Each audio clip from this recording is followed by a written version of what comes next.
గుంటూరు కారం సినిమాలో పాఠం చూసారు, కుర్చీ మడత పెడతారని. ఆంధ్రప్రదేశ్ రాజకీయాలు అలాగే మడత పెట్టి బటన్ రెడ్డిని ఇంటికి పంపించే రోజు దగ్గరలో ఉందండి, మీరు ఎక్కువ కంగారు పడకండి అని చెప్పి చెప్తూనే ఉన్నారు. ఎక్కువ ఎండల్లో తిరగకండి మీరు అని చెప్పి ఇదే మాట గట్టిగా వినిపిస్తుంది. ఎక్కడ చూసినా కుర్చీ మడత పెట్టండి, మేము పెడతాం మడత. ఈసారి 2024 వర్డిక్ట్ చాలా అద్భుతంగా ఉంటుంది. శ్రీకాకుళంలో మెయిన్ ఏంటంటే 7 రోడ్ జంక్షన్ అని ఒకటి ఉంది.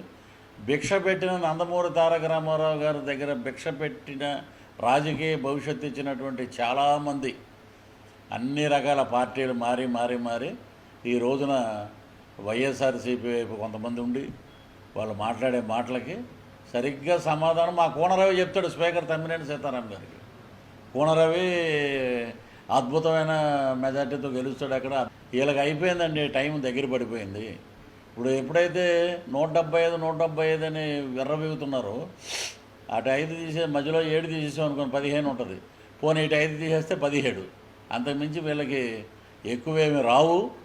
రైతులు, చిన్న చిన్న వ్యాపారాలు చేసుకున్న రోడ్డు సైడ్ ఉన్న టీ షాప్ వాళ్ళు వృద్ధులు ఏం చెప్తున్నారంటే, అయ్యా ఇప్పుడు చంద్రబాబు నాయుడు గారు వస్తారు, ఈసారి కూటమి అద్భుతంగా బ్రహ్మాండంగా పరిపాలిస్తుంది.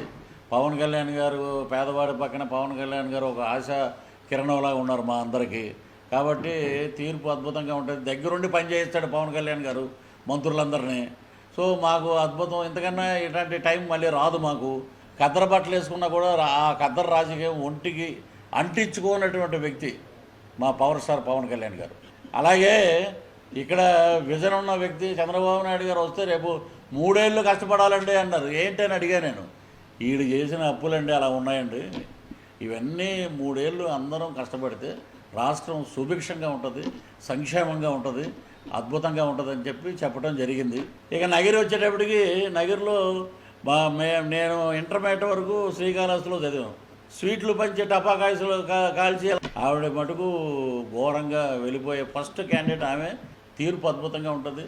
సంక్షేమ బాటలో కూటమి సంక్షేమ బాటలో అద్భుతంగా ప్రయాణిస్తుంది. మీరు ఏమి ఎక్స్పెక్ట్ చేస్తారు? నేను ఏమి ఎక్స్పెక్ట్ చేయట్లేదండి. మీ అడుగు పడితే మీ అడుగు వెనకాల నా అడుగు ఉండాలి. అద్భుతమైన వ్యక్తులు కలిశారు, అద్భుతంగా పరిపాలన ఉండాలి. కాబట్టి నేను మీతో పాటు ఉంటానండి. మీ జెండా మోసే జన సైనికుడిగానే ఉంటాను. పవన్ కళ్యాణ్ గారు వదిలిన, ఇప్పుడు షర్మిల జగనన్న వదిలిన బాణం షర్మిల అన్నారు, అది కాంగ్రెస్కి వెళ్ళింది. ఇప్పుడు ప్రదేశ్ కాంగ్రెస్ అధ్యక్షురాలు అయ్యి ఒక పోటు పొడుస్తుంది ఈయన్ని. అది కొంతమంది డ్రామా అంటారు, కొంతమంది నిజం అంటారు, అవన్నీ మనకు అనవసరం. కానీ ఆ పోటు దెబ్బ దగ్గర 10 to 12% ఓటింగ్ అయితే వెళ్ళిపోతుంది వెనక్కి. సో రేపు కడపలో వైఎస్ షర్మిల గారు అద్భుతంగా గెలిచినా కూడా ఎవడు మాట్లాడే ప్రసక్తి లేదు. అలా ఉంది తీర్పు. అయితే ప్రజలు ఏకపక్షంగా ఉన్నారండి. ఏకపక్షంగా కూటమిని గెలిపించడానికి ఒక నగిరికి వెళ్ళి మేము స్వీట్లు పంచి టపాకాయలు కాలుస్తాం. ఫస్ట్ ఓటమి అక్కడ, తర్వాత ఇక్కడ క్యాంప్ ఆఫీస్ దగ్గర బ్రహ్మాండంగా మేము